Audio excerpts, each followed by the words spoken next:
Yeah. It was a smooth work. It was last work before the race next Saturday. It was nice and smooth. He went 5/8, and I had him on my watch in a minute, and then galloped out in 12 and 2, and just kind of did it the right way. With his ears up, and he seems like a happy horse right now. And coming out of the Lexington, you got to be excited going into the Derby.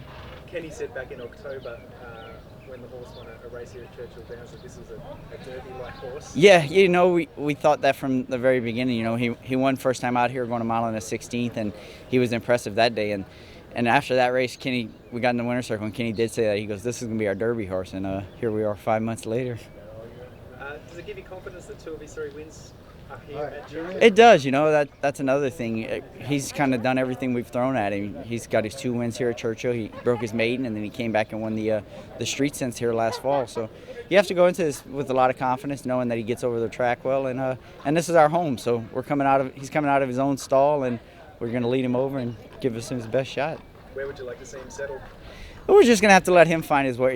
We still have to go through the draw process and then kind of figure out where we need to be. And my biggest job is just to stay out of the horse's way and let him travel and just give him the cleanest, smoothest trip we can.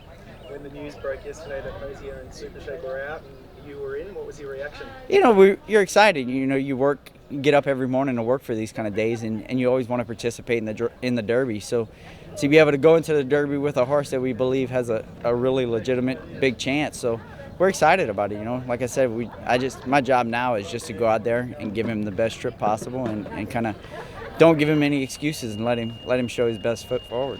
Did you have other options, Brian, but you're willing to roll the dice with King Fury? I've ridden other preps throughout the year, and it just didn't work out. Those horses, they didn't qualify for the Derby, so we were fortunate enough to ride King Fury in the Lexington, and he went ahead and won it, and we got lucky now and kind of backdoored into the Derby. What about just the experience of last year? We were talking about off camera.